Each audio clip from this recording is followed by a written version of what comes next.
Hello my dear students, welcome to Taran sir classes. आज आपके लिए लेकर आए हूँ क्लास 11th की ज्योग्राफी बुक से चैप्टर नंबर 14, जिसका नाम है मूवमेंट्स ऑफ ओशन वाटर। और इस वीडियो की डिस्क्रिप्शन बॉक्स को आप जरूर देखिएगा अगर आप चाहते हैं आपको दूसरी भी वीडियोस के लिंक्स मिलें। और देखते हैं फर्स्ट क्वेश्चन यहाँ क्या है आपके लिए।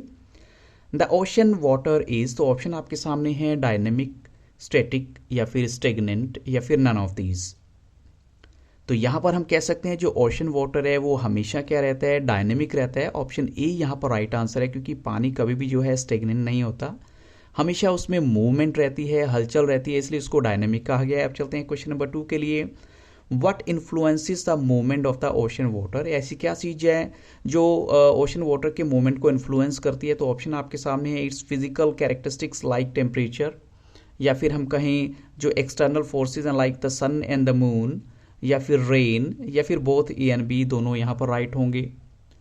तो हम कह सकते हैं यहाँ पर जो करेक्ट आंसर है जिसकी वजह से ओशन वाटर में मूवमेंट रहती है वो राइट आंसर है ऑप्शन ए और बी, जिसमें दोनों ही आ जाएंगे। इसकी जो फिजिकल कैरेक्टरिस्टिक्स है लाइक टेम्परेचर हो गया, या फिर external forces like the sun and the moon, जिसकी वजह से जो है हमेशा ओशन वाटर में मूवमेंट रहती है। अब चलते हैं क्वेश्चन नंबर 3 के लिए। The horizontal motion refers to, horizontal जो मोशन है वो उसका मतलब क्या होता है। तो ऑप्शन आपके सामने है, ओशन करंट्स, वेव्स, टाइड्स, या फिर बोथ ए एंड बी, यहाँ पर फिर से राइट होंगे।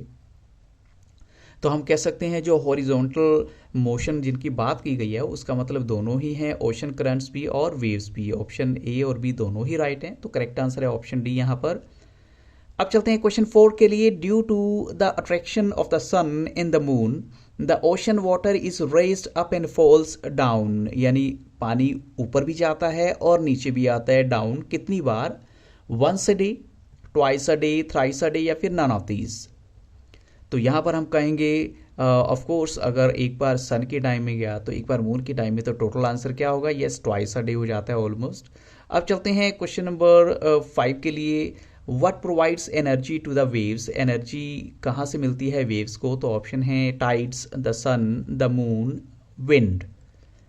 तो हम कह सकते हैं जो वेव्स को एनर्जी मिलती है वो मिलती है विंड से। ऑप्शन डी यहाँ पर राइट आंसर है। अब चलते हैं क्वेश्चन नंबर 6 के लिए। Steep waves are the young ones and are formed by the, उनको जो है किसके द्वारा फॉर्म किया जाता है। तो ऑप्शन आपके सामने है, लोकल विंड के द्वारा, द सन, द मून, या फिर विंड। तो हम कह सकते हैं जो स्टीप वेव्स होती है उनकी फॉर्मेशन होती है लोकल विंड की वजह से। ऑप्शन ए यहाँ पर राइट आंसर है। अब चलते हैं क्वेश्चन 7 के लिए। What is the highest point of A wave called, लहर का जो सबसे हाईएस्ट पॉइंट होता है उसे क्या कहा जाता है। तो ऑप्शन आपके सामने है, क्रेस्ट, टॉप, स्टीप, करंट्स। तो यहाँ पर जो राइट आंसर है वो है ऑप्शन ए, उसे हम कहेंगे क्रेस्ट। ऑप्शन ए यहाँ पर राइट आंसर है। जो वेव का टॉप पॉइंट होता है, हाईएस्ट पॉइंट होता है, उसे क्रेस्ट कहा जाता है। क्वेश्चन 8 देखिए। What is the periodical rise and fall of the sea level, यानी जो पीरियोडिकल राइज और फॉल होता है सी लेवल का, उसे हम क्या कह सकते हैं, वंस और twice a day, mainly due to the attraction of the sun and moon is called. तो क्या हम उसको नाम दे सकते हैं। ऑप्शन आपके सामने हैं, ओशन करंट्स हैं, वेव्स है, टाइड्स है, या फिर बोथ ए एंड बी, दोनों यहाँ पर राइट होंगे। तो यहाँ हम कह सकते हैं जो periodical rise and fall of the sea level है, चाहे वो वंस है या ट्वाइस अ डे है, और चाहे वो अट्रैक्शन ऑफ द सन है या मून है, उसको हम कहते हैं टाइड्स। ऑप्शन सी यहाँ पर राइट आंसर है। अब चलते हैं हम क्वेश्चन नंबर 9 के लिए। Tidal flows are of a great importance in, यानी जो टाइडल फ्लोज होते हैं उनकी इंपॉर्टेंस कहाँ पर होती है या किस चीज़ में उनकी इंपॉर्टेंस होती है। तो ऑप्शन है, formation of day and night, या फिर नेविगेशन के लिए, या फिर फिशिंग के लिए, या फिर सर्जिस के लिए। तो ऑफ कोर्स हम कह सकते हैं उनका जो सबसे बड़ा काम होता है या सबसे बड़ी उनकी इंपॉर्टेंस है वो नेविगेशन में होती है। ऑप्शन बी यहाँ पर राइट आंसर है। अब चलते हैं क्वेश्चन नंबर 10 के लिए। Mix tides usually occur along the, mix tides जो है कब अकर करते हैं। तो ऑप्शन आपके सामने है, east coast of South America, west coast of South America, या फिर east coast of North America, या फिर west coast of North America. तो मिक्स्ड टाइड्स जहाँ पर यूजुअली अकर करते हैं वो जगह है, यस वो है west coast of North America. Option D यहाँ पर राइट आंसर है। अब चलते हैं क्वेश्चन नंबर 11 के लिए। The dash causes the water to move to the right in the northern hemisphere and to the left in the southern hemisphere. ये क्या चीज़ है जिसकी वजह से नदर्न हेमिस्फीयर में वाटर राइट की तरफ मूव करता है और लेफ्ट की तरफ मूव करता है सदर्न हेमिस्फीयर में। तो ऑप्शन आपके सामने है कोरियोलिस फोर्स, या फिर ओशन करंट्स, या फिर वार्म करंट्स, या फिर कोल्ड करंट्स।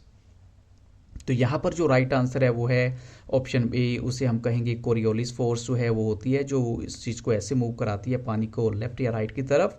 अब चलते हैं क्वेश्चन नंबर 12 के लिए। Water with the high salinity is, यानी पानी जहाँ पर हाई सैलिनिटी होती है वो कैसा होता है? थिनर, स्लमी, डेंसर, या फिर कोल्ड। तो यहाँ पर जो राइट आंसर है जिसमें हाई सैलिनिटी होती है वो वाटर होता है डेंसर। डेंस काफ़ी घना जो है वो वाटर होता है। अब चलते हैं क्वेश्चन नंबर 13 के लिए। Heating by solar energy causes the water to, यानी उसको हम क्या कह सकते हैं? अगर हीट होती है सोलर एनर्जी के द्वारा तो उसका इफेक्ट पानी पर क्या होता है? सर्कुलेट, एक्सपैंड, कॉन्ट्रैक्ट या डार्कन। तो यहाँ पर जो राइट आंसर है वो है ऑप्शन बी, एक्सपैंड होता है उसकी वजह से पानी जो है। अब चलते हैं क्वेश्चन नंबर 14 के लिए। जो अपवर्ड एंड डाउनवर्ड मूवमेंट है ऑफ द ओशन की या ओशन वाटर की, इसको किस नाम से जाना जाता है? तो ऑप्शन है टाइड, करंट, वेव, या फिर नन ऑफ द अबव। तो हम कह सकते हैं जो अपवर्ड एंड डाउनवर्ड मूवमेंट होती है ओशन वाटर की, उसको जो नाम दिया गया है वो है टाइड। ऑप्शन ए यहाँ पर राइट आंसर है। अब चलते हैं क्वेश्चन 15 के लिए। Spring tides are caused, spring tides के होने का क्या रीज़न होता है? As a result of the moon and the sun pulling the earth gravitationally in the same direction, या फिर हम कहें इन द अपोजिट डायरेक्शन, वो जब एक दूसरे को पुल आउट करते हैं, या फिर इंडेंशन इन द कोस्ट लाइन, या फिर नन ऑफ द अबव। तो यहाँ पर जो 15 क्वेश्चन का एग्जैक्ट आंसर है वो है option A, as a result of the moon and the sun pulling the earth gravitationally in the same direction जो है वो राइट आंसर है। अब चलते हैं क्वेश्चन 16 के लिए। The distance between the earth and the moon is minimum when the moon is in. तो उसके लिए हम कह सकते हैं कि मून कहाँ पर होता है जब इन दोनों की डिस्टेंस जो है वो कम होती है। ऑप्शन है एफिलियन में, पेरिगी में, पेरिहिलियन में, या फिर एपोगी में। तो यहाँ पर जो राइट आंसर है, जो distance between the earth and the moon वो कम से कम होती है वो जब मून होता है पेरिगी में। ऑप्शन बी यहाँ पर राइट आंसर है। अब चलते हैं क्वेश्चन 17 के लिए। अब चलते हैं क्वेश्चन नंबर 17 के लिए। The earth reaches its perihelion in, तो ऑप्शन है अक्टूबर, सितंबर, जुलाई, या फिर जनवरी। तो हम कह सकते हैं जो अर्थ है वो अपनी पेरिहिलियन में रीच करती है वो जनवरी में जाती है वहाँ पर। अब चलते हैं question number, in fact this is the last question, और इन्हीं क्वेश्चंस के साथ इस वीडियो को यहाँ स्टॉप करूँगा। But if you really like the video, don't forget to like, share and subscribe this YouTube channel, and don't forget to see the description box of this video for more links. So thank you very much and have a very nice day.